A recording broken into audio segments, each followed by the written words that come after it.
Welcome to the Brothers in Crime podcast. We're brothers. We talk about true crime. We don't take ourselves too seriously. And you shouldn't either. Imagine your brother or sister goes missing. Foul play is evident. The FBI gets involved, but there's no suspect. There's evidence. Some could still be tested, but it isn't. It hasn't been. You want answers, but you get nothing. 35 years goes by, and there still aren't answers. Unfortunately, that's the hell that two families have been going through in this case that we're going to discuss today. Officially, this is a missing persons case, but the evidence tends to suggest that Keith Cole and Cassandra Haley were murdered.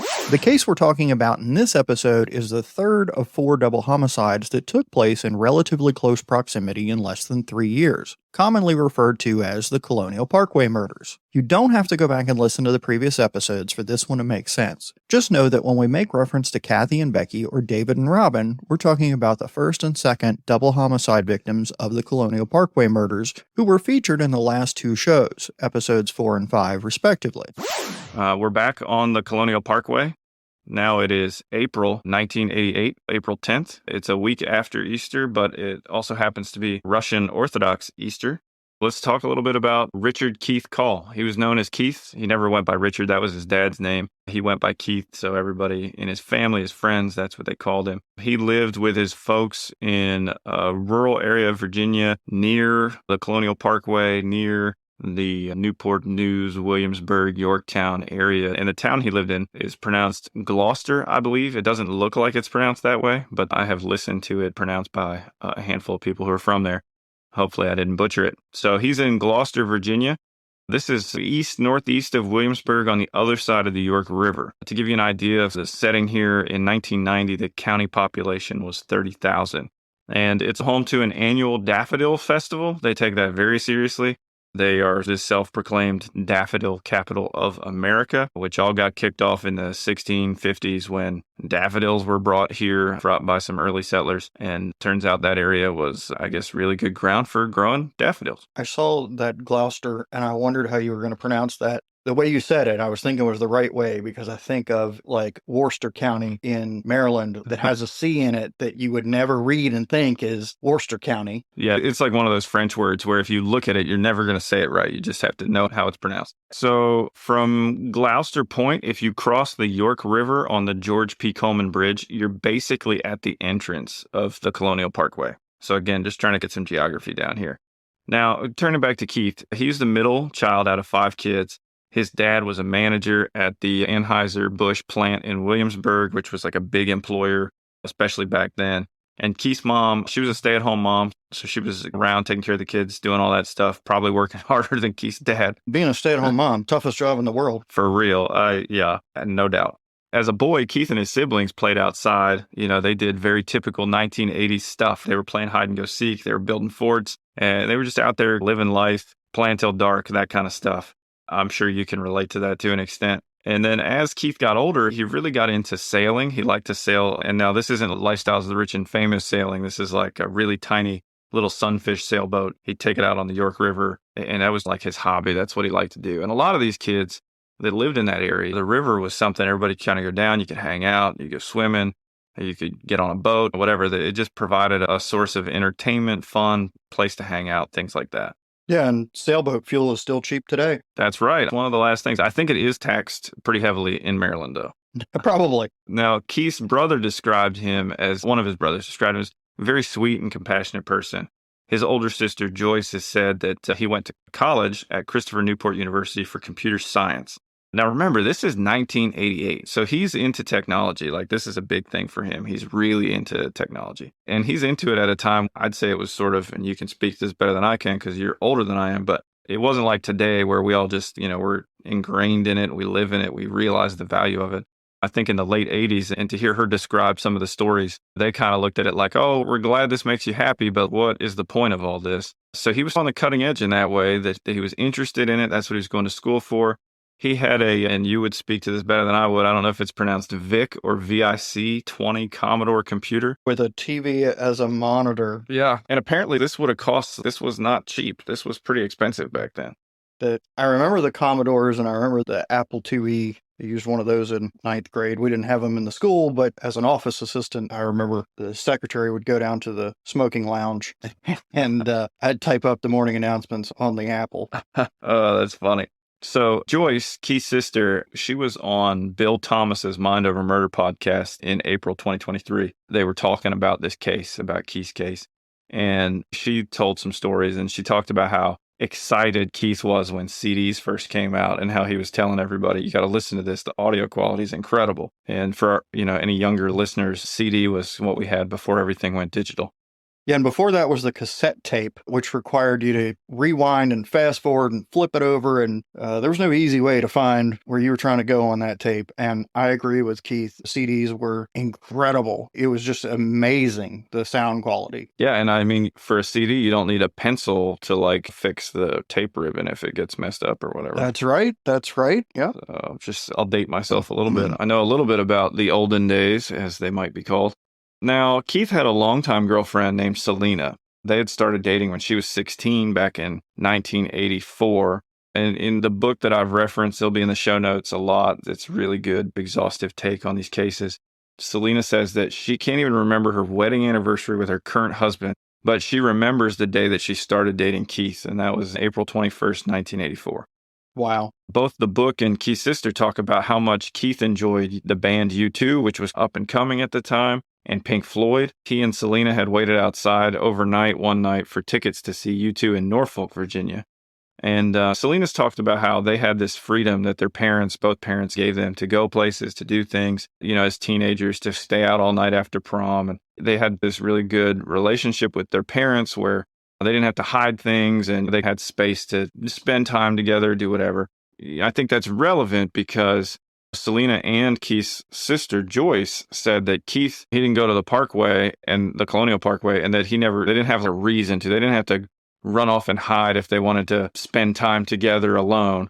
And, if you remember, Kathy and Becky were murdered in 1986. And then just a year after that, a year before this, David and Robin were murdered. And that was only a half hour away at Ragged Island. So we're not that much later in time. In the last 2 years, there's been these 2 double homicides with people out in these kind of lover's lane type situations or these secluded areas. Kids in that time, in that area, they kind of really took that to heart. So Selena said, hey, listen, we didn't have a need to go parking. That wasn't something that was a part of what we needed to do. I think I remember seeing an interview with Keith's sister where she said that right before this, they had had a conversation there in their house about these double homicides that had occurred right in that area on the Colonial Parkway. And they were just remarking about how crazy that was. So like I said, it sounds like they were very aware that there was something dangerous there. Yeah, absolutely. 100%. Now, for graduation from high school, Keith's parents got him a red Toyota Celica. If you're not a car person, that's kind of like this little fun car. I mean, I think you graduate in high school and you get that kind of car, that'd be pretty sweet.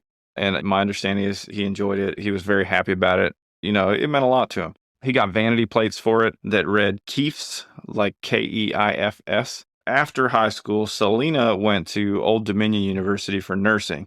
And like I said, Keith was a student at Christopher Newport University. He was the first to go to college, and he chose CNU for its IT program because, again, that's what he was looking to get into. And he was the first one of the siblings or the first out of the family? My understanding is first in his family to go to college. Wow. Yeah, so it was a big deal that he went. And at that time, CNU was a little bit of a smaller school, but he chose it because of this IT program that it had. It was known for that. So it was a really good fit for him. Now, in April of 88, Keith and Selena agreed to take a break, something that they had done before. This wasn't like a new thing. They had taken some breaks before, but they always came back together. Selena was going to go see some friends the weekend that Keith disappeared, and Keith told her, I love you. I'll talk to you soon. Part of this break that they agreed to, they said, oh, okay, well, we'll see some other folks while we're on this break. So that was part of the agreement. That wasn't like a weird thing, and they had done some things like this before, where they'd have a break and then a very short period of time would pass. And it's almost like cooler heads would prevail. They'd calm down and then get back together.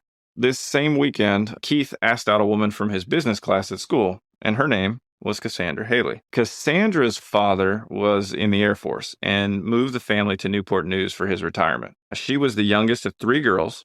And even though her name was Cassandra, she rarely went by it. Instead, friends and family called her Sandra, Sandy, or Missy.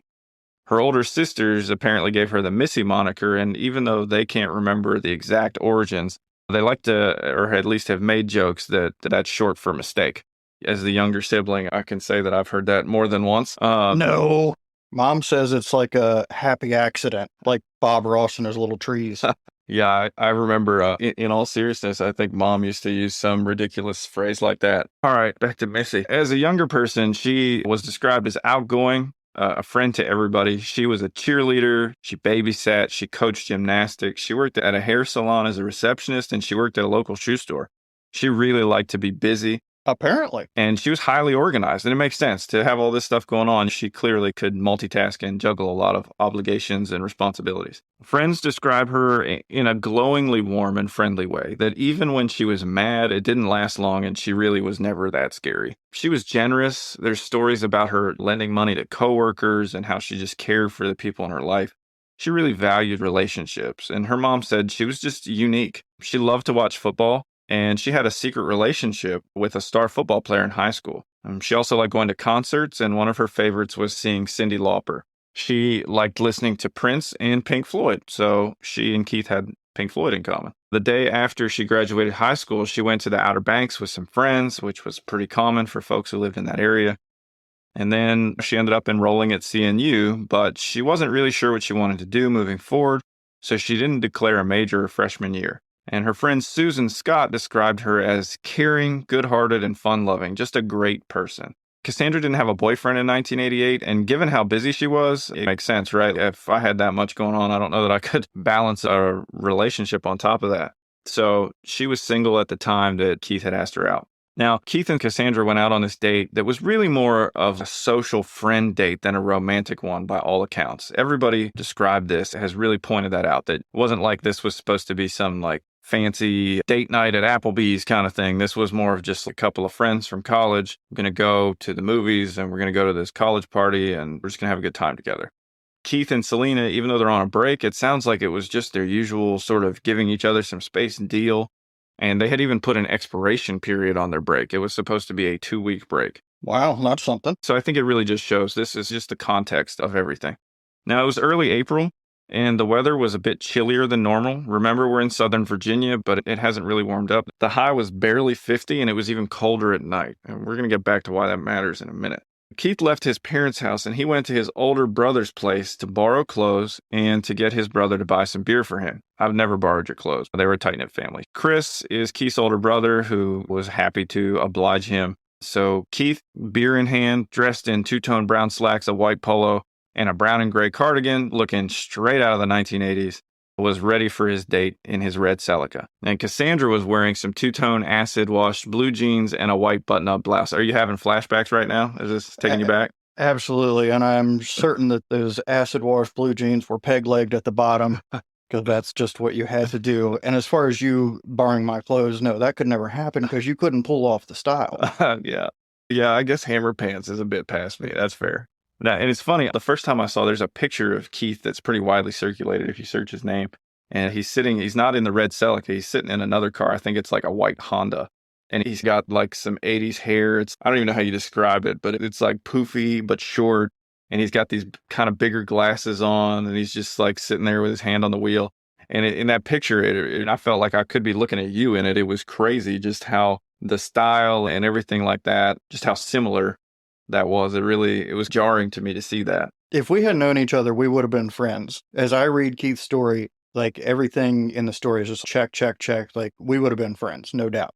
Yeah. As I was reading this, he reminded me a lot of you. Now, Cassandra had a 2 a.m. curfew, even though she was an adult and in college. She still lived with her parents, and all the girls who talked about her sisters, how they had curfews as long as they lived there. And so Keith had indicated to her mother he would have her home at a reasonable time and was aware of the curfew. Now, their plan was to go to the movies and then to hit up this college complex party that was right across from CNU where they both went to school. And they showed up to the party, and people noted that they were there, but they kind of did their own thing. So it wasn't like they were walking around the room working it together, or they were arm in arm, holding hands, making out, none of that kind of stuff. Instead, Keith was talking to a friend who was also friends with Selena, and Cassandra was hanging out with her former secret boyfriend / star football player and her best friend, Susan. So they found their people and were doing their own thing. Keith's friend recalled about how at the party, Keith was talking about Selena and how they were going to get back together and how he missed her and that Keith didn't appear to be drinking and that he didn't seem like he had been. He wasn't holding a drink and that he really didn't spend any time with Cassandra at the party at all. By all accounts, the rest of it just sounds like a typical college party. There wasn't anything crazy in any of the accounts I read. It really just sounds like exactly what you would expect for just a Saturday night college party hangout. They went to the party together, but not necessarily as a couple. Yeah, it really does seem like it was sort of this, we're just kind of social friends, whatever. Now, depending on which partygoer you ask, they left the party somewhere between 11:30 and 2:15 in the morning, which obviously that's a pretty big gap. Now, the party was not that far from... Okay, I have lost track of 11:30 to 2:15 at a party here or there. Right, yeah. It's like... I've lost track of Tuesday. Yeah, it's totally fair. I think for the fact that these kids could narrow it down in that range, that gives us a pretty good indication. And Cassandra's parents' house is not far from where this party was. So if they had left anywhere around 2 at all, she would have been home right around her curfew. It makes sense. That's probably around the time that they leave. Now, Keith's red Celica was found parked in a turnaround, a turnoff right off the Colonial Parkway, about a mile from where Kathy's car was found. Now, remember, Kathy and Becky are the victims in the very first case that we talked about. So that would have been back in 1986. Keith's car now is right off the Colonial Parkway in a turnaround, barely over a mile from where Kathy's car was found. Police find the car at 9 a.m. and report that the door was ajar. From the outset, we got to say, the investigators were park rangers and they did not handle the crime scene well at all, like even a little bit. They initially presume that this is just an abandoned car and they go through it like it's an abandoned car and they don't treat it at all like a crime scene. In the car, there's a pair of men's boots. One of Cassandra's boots is on the passenger side floorboard. Almost all of Keith's clothes are in the back seat of the car, still inside the car at the very least. The keys were in the car. Cassandra's purse and her bra were in the car as well. Curiously, though, Cassandra's wallet was not in her purse. Keith's wallet was still in the car. It had $12 in it. And according to the investigators, it was in the back seat. But again, the way that they handled the crime scene, you can't put a whole lot of stock in that because I think it's at least reasonable or plausible they could have been anywhere else in the car. And they inadvertently, while they were going through it, looking for identification and trying to figure out whose car it was and all that kind of stuff, that they had moved things around. And I'm going to get more on that here in a minute. The park rangers were just looking at this as there's this car here. Maybe it broke down or something like that? Or yeah, who's it belong to? What do we do with it? How do we get this car either back to its owner or out of here? Exactly. That's exactly right. Now, both families and even friends have said it didn't make sense for Keith and Cassandra to be at the Parkway. Wait a minute. There have been 2 other double homicides in, the last 2 years before this? Yep. And yet the park rangers find this vehicle sitting here, and it doesn't occur to them that maybe we should be careful. Maybe this is a crime scene. Maybe we should treat it like one until we know it's not. That's a great question. Sorry, it just dawned on me. Yeah, it's a little discouraging to say the least. So both Keith and Cassandra's friends said it really, in many ways, didn't make any sense for them to be at the Parkway. It was out of the way for where they were and where they were going. They actually would have had to pass Cassandra's parents' house to go to the Parkway. And there were other areas where they could have went to hang out or to have maybe some intimate alone time, if that was even like a thing. Because remember, by all accounts, these are just basically 2 friends who barely spent any time together at the party. So it's a little bit strange for friends and family. They've really pointed that out. And also, like we talked about earlier, right? Everybody, all these teenagers and the adults, everybody knew that these murders had happened. And so people were apprehensive about being, on the Parkway at night, especially to stop and spend time there. It just, for all of Keith's and Cassandra's friends, none of them really buy that they would have went and parked there. According to one of Keith's friends, Lisa, who spoke to Keith at the party the night he went missing, the police never interviewed her. She contacted the FBI because she felt like she saw him pretty shortly before he disappeared, so they might want to talk to her. And she was told that somebody would come meet with her. But according to her, nobody from the FBI ever showed up to talk to her. Wow. So to this day, she says they never interviewed her about what happened. For me, at least, the most chilling detail from this whole story, really an important piece of evidence for figuring out the timeline of events, comes from Keith's older brother, Chris. Now, remember, this is the same brother that Keith borrowed some fly drip, as the kids would say nowadays, but some clothes from so that he could look nice on his date, and who hooked him up with the beer. After Keith went to Chris's house, Chris left his house and went to Richmond. It's about an hour drive from where he lives. On his way home, is around 2:30 in the morning, Chris is driving on the parkway. And he says that as he's driving on the parkway, he's getting pretty close to being back home in Gloucester. This van comes out of like a wooded picnic area and pulls out on the parkway and is driving really, really fast behind him, like speeding, catching up. The speed limit is 45. He estimates this van was probably doing 65 or 75 from where it was coming from as it was catching up to him. Now, he says he drives past the turnaround where Keith's car is found a few hours later, and Chris notices there's a car parked there. But I think with everything else going on, he just doesn't pay a whole lot of attention to the car. You got to remember, too, we're on the parkway, so it's really dark. It's not well lit. There's trees. There's no lights, all that kind of stuff. If you're thinking, how would he not know it's his brother's car? Super dark. You got this crazy van behind you. He just notices there's a car parked in the turnaround. And he said at the time, he's like chuckling, I bet I know what those people are doing. They're out there having alone time. But he doesn't recognize that it's his brother's car. So once he drives past the car and the turnaround, that the van behind him slowed down and then did a U-turn. He didn't really pay attention to whether the van pulled in where the turnaround was or if it pulled in somewhere else or what it did. He was just kind of like, well, that was really strange. And it stood out to him because he thought, it's 2:30, 3 o'clock in the morning on the parkway. This van's driving like a maniac, pulling out of this place. It's just real bizarre. Later that morning, he would find out that this car that he had seen in the turnaround was most likely Keith's car. A couple other drivers notice Keith's car. One drives by around 5 in the morning and just sees it there and keeps going. Another around 6 in the morning. And these drivers are found out later in the investigation as they came forward and said, yeah, I saw the car. I didn't really see anything else noteworthy. Then, and this is just mind-bogglingly, it's really hard for me to wrap my mind around and put myself in these people's shoes. Keith's father is driving on his way to work as he works in Williamsburg at the plant. So he drives past this turnaround. It's around 7 o'clock in the morning. He's running late. And he notices Keith's car and he sees it. Now it's daylight out. He sees this is Keith's car. So he stops. Remember, Keith's got those vanity plates. So even if you were like, gee, maybe it's somebody else's red Celica, once you see that license plate, you're going to know that's your kid's car. So he stops and he finds the driver's door slightly ajar. And this makes him kind of nervous. He says the driver's seat was folded forward when somebody's getting in or out of a back seat. So it's folded forward like that. Right, because it's a two-door vehicle with a back seat, so you got to flip the front seat forward to get in the back. And it's like a little sporty car. So in case you don't know that, it's a cool little sports car from the 80s. He also noticed Keith's gold watch was on the console between the seats. He didn't see the keys in the ignition or anywhere in the car. He didn't search it super heavily, but he did note a lot of things. He saw some beer cans in the back.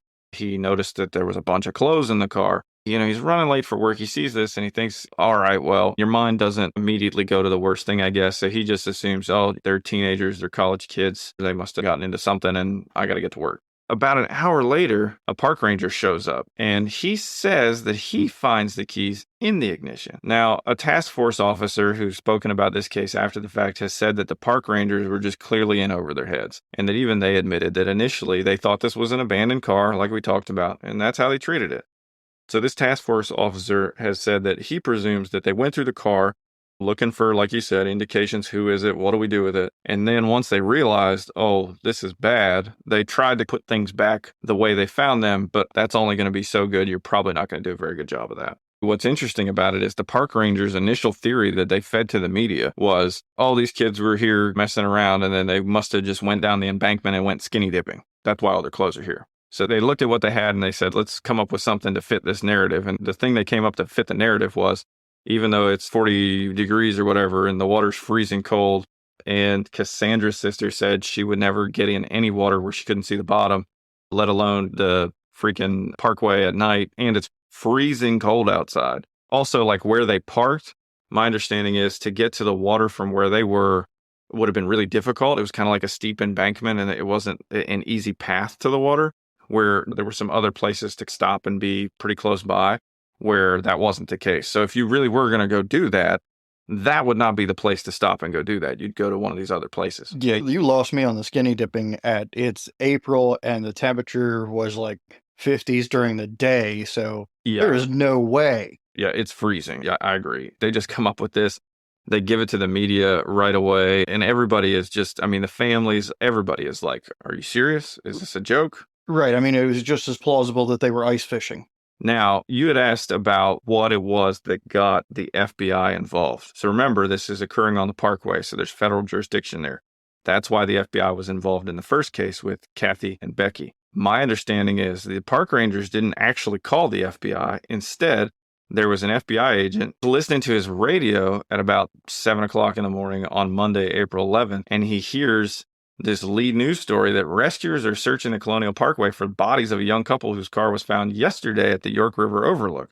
Authorities fear the pair may have gone skinny dipping and drowned. So again, the park rangers are following their narrative, right? And this agent from the FBI hears this story and he's like, oh my gosh, York River Overlook, this is connected. Like this, we need to get involved.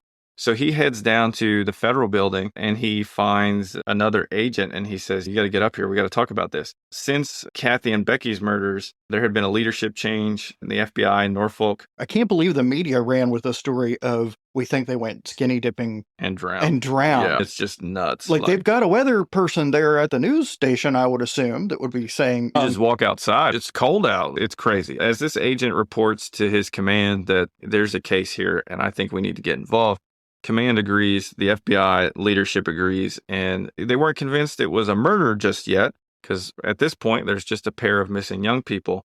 But they felt that it was important to go ahead and send some FBI agents to the scene. Now, the FBI agents who were involved in this, they said the park rangers were just odd from the jump.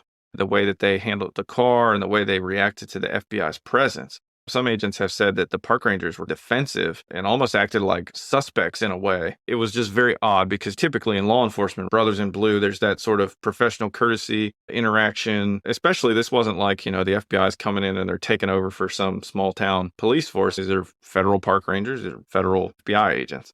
Maybe the park rangers were really just that dumbfounded that anyone would believe any foul play had transpired because in their mind, they truly thought this was a skinny dipping incident. Yeah. You got to be special to hold on to that theory for more than a minute. Maybe they just didn't want to be wrong. Yeah, and part of their reasoning behind that was the park rangers, whenever they started to wonder, okay, maybe this is not, once they realized, they got a hold of the families, they say, oh, this isn't an abandoned car, these people are missing.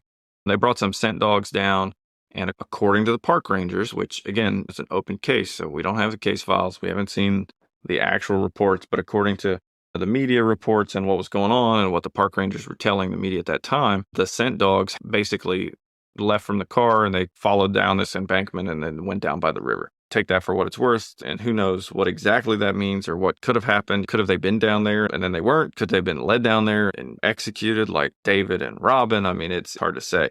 But I also wonder if the crime wasn't committed somewhere completely different and then the car was left there. Well, given that all the family and people that know both of these victims say they would have had no reason to be on that parkway that night, certainly sounds that way. Yeah, and it just doesn't make sense that they would go past her house to go to this parkway to then come back, and depending on what time they leave the party, could they have been hanging out somewhere else? Sure, I think that makes sense. And then it makes you wonder if whoever, I don't know, there's lots of questions, and we'll get into that in our episode where we talk about all of these combined. So here we are. It's been 35 years. And still... Did they search the water? No answers. They did, and to this day, obviously it's still a missing persons case because they've never found Keith's or Cassandra's body. And I'll say one thing, that Joyce, Keith's brother, and Bill Thomas, who's Kathy's brother from the first case, in that April 2023 podcast episode where they're talking about Keith's case, it is clear from listening to them that their position is that there is evidence that exists in both cases that could be tested that could potentially help to at least, if not solve, at least point a direction in the case that hasn't been tested. Why hasn't it been tested in 35 years? That's the million-dollar question. And to listen to Bill Thomas talk about this, you can hear rightfully the frustration in his voice. And I think he's very professional and he handles himself in a way that wouldn't probably be able to handle it as well as he has. He discussed how there was a question of funding and this and that. There's a lab out there that can test degraded DNA, which is a subspecialty within DNA testing. That's a private lab that has offered to test the evidence from all of these cases free of charge.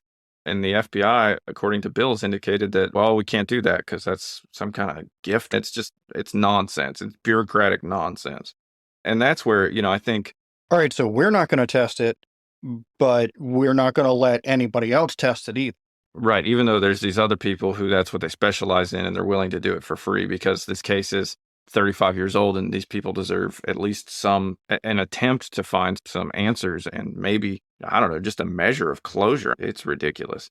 I believe I heard, and tell me if you heard differently, but I believe that Keith's sister Joyce said that she hyphenates her last name to keep the call as part of her last name, just so that there's always an open link, and has for these last 35 years, so that there's always an open link so that she can be found if Keith is found or some information is. And I believe their brother maintains the original family phone number and has for all these years, so that obviously in the beginning, so that Keith could call home if need be, and now just to make sure that the link is still open.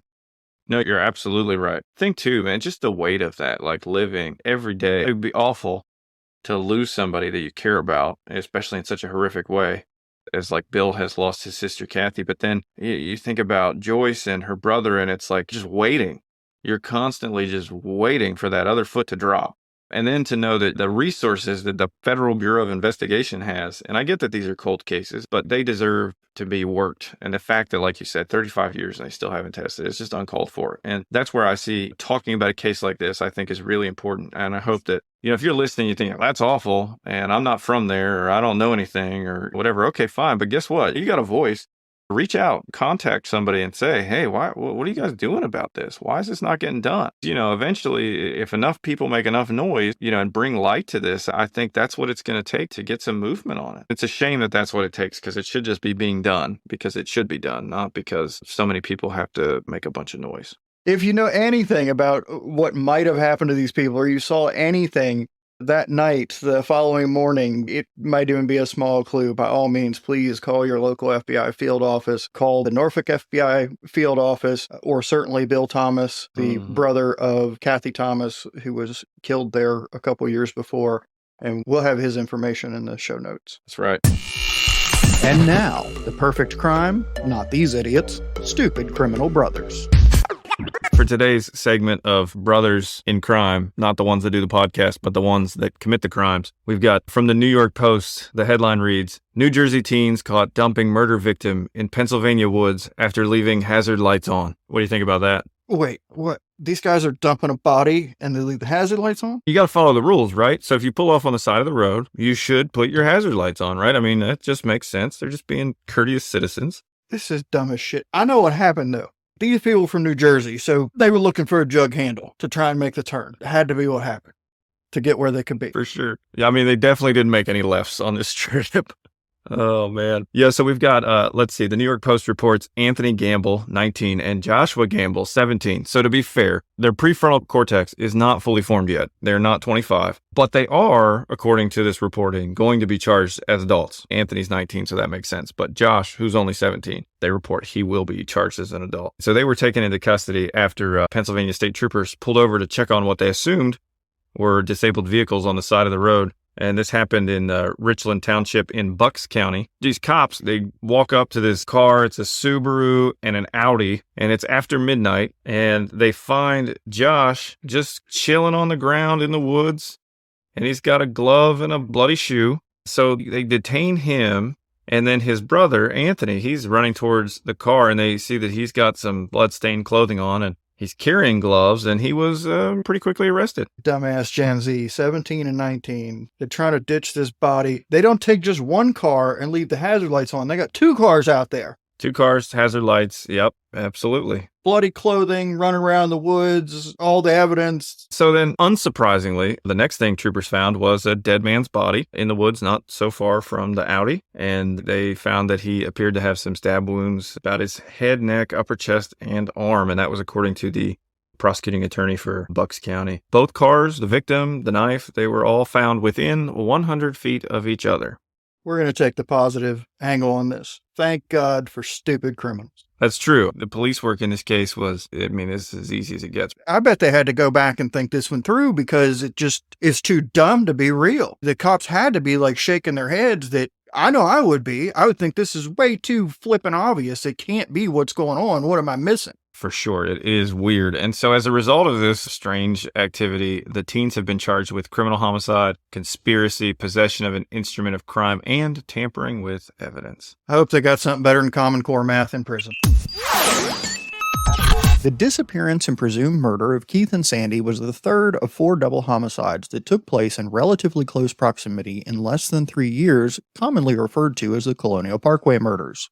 In the next episode, we'll explore the case of Daniel and Anna Maria, the 4th and final double homicide case of the Colonial Parkway Murders. Hey, thanks for hanging out with us on the Brothers in Crime podcast. Feedback and suggestions are always welcome. For links and resources related to this episode, please see the show notes or visit us at brothersincrimepodcast.com. We hope you'll save, subscribe, or bookmark us on your favorite podcast site and join us for the next episode. And then there's other words that nobody can say, like Worcestershire. So I think it's Worcestershire sauce. Yeah. Worse than her sister. That's right. Exactly.